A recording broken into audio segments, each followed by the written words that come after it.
For what feels like forever, the entire world of AI has been running on hardware from just one company.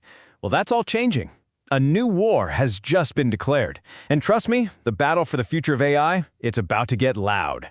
So for years now, one company has had a stranglehold on the chips that powered this whole AI revolution. But the ground is shifting. A new challenger, one with very deep pockets and a serious game plan, has just stepped into the arena. And get this, they're not here to just compete. They're here to take the crown. And no, this isn't just a marketing hype. This is a full-on strategic declaration from Meta, one of the biggest tech players on the planet. What this really signals is a massive shift in how the very engines of AI are being built and, more importantly, who gets to build them. Okay, so let's dive into this new chip war. It really all kicked off when Meta announced its brand new custom-built chip family, the MTIA. This thing is a direct shot at the reigning champ, NVIDIA. But what's so fascinating here is why the battlefield is changing. You see, the old war was all about AI training. Think of it like teaching a model like ChatGPT. It's this incredibly expensive, heavy-duty process. But the new war, the one Meta is gearing up for, it's all about AI inference.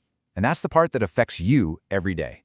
It's the AI actually doing its job, serving up billions of recommendations, posts, and answers. All right, to really get what's going on, you got to know the players. We've got three titans in this arena: the champion, the longtime challenger, and the powerful new contender.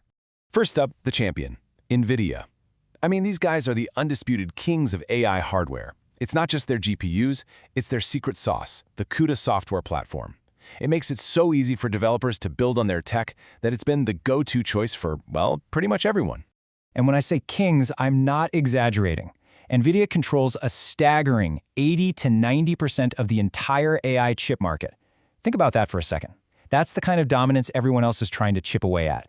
But, they're not the only other player. Google's been in this game for years. They're kind of the veteran challenger, building their own custom chips. You might have heard of them, TPUs, or tensor processing units. They built them specifically for their own gigantic AI needs. And we're talking about mind-boggling scale here. Google's latest systems can link over 9,000 of these accelerators into one single supercomputer.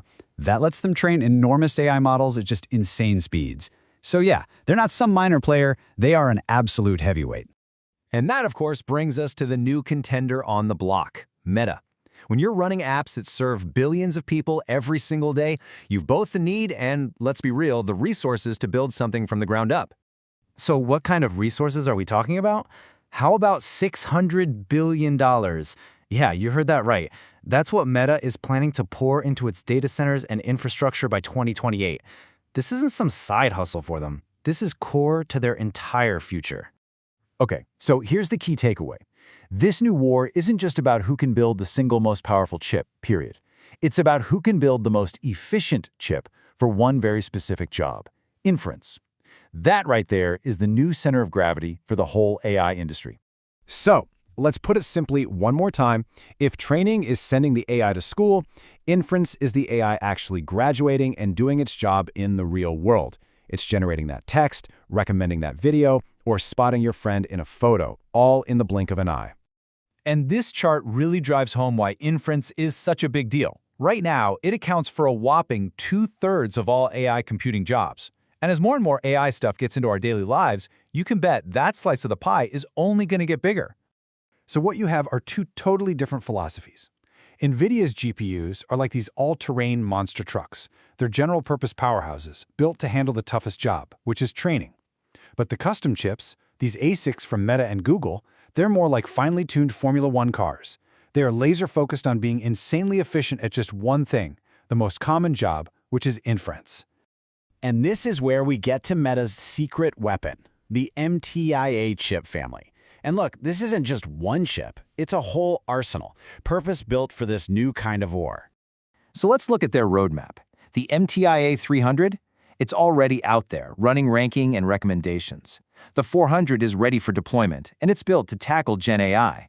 And then, looking just down the road, the 450 and 500 are set to double down on that Gen AI inference and make it even more efficient. We're talking a full rollout by 2027. That is an incredibly aggressive timeline. So, you gotta ask, why go to all this trouble?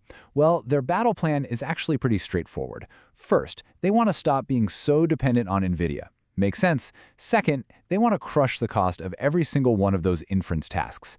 At their scale, that could save them billions. And third, they're using a clever modular design so they can innovate and push out new chips faster than anyone else. And the performance gains they're talking about? They're just wild. From their first-gen chip to their latest, Meta is claiming a 25 times jump in compute power and a 4.5 times increase in memory bandwidth. Now, if those numbers actually hold up in the real world, that is a gigantic leap forward in efficiency. So this all brings us to the million-dollar question, or maybe the trillion-dollar question. Who's actually going to win this thing? And more importantly, what does it all mean for the future of AI? Well, there are a few big forces pushing and pulling here. On one hand, custom chips like Meta's are growing like crazy. All the big tech giants want what's called silicon sovereignty. They want to control their own destiny by designing their own chips. But you can't count NVIDIA out. Not yet. Their CUDA software is like a moat around their castle. It creates this powerful lock-in that's hard to escape. So what we're seeing is the market kind of splitting in two. You have these specialized, super efficient chips for the mega companies, and then the powerful do-it-all chips for everybody else. The next couple of years are going to be absolutely critical. We're going to see Meta deploy its next-gen inference chips throughout 2027. And by 2028, most folks who follow this stuff are predicting we'll start to see a slow but very real dip in NVIDIA's market share, specifically for that inference workload. But honestly, here's the most important part of this whole story. It doesn't really matter who wins this corporate chess match. The real winner, it's us, it's everyone, because this kind of fierce competition is exactly what pushes technology forward. It means better performance, cheaper AI services for you and me, and just a much, much faster pace of innovation for the whole industry. So that leaves us with one big final question to chew on. As these giants battle it out for silicon supremacy, who is actually going to build the engine of our AI future?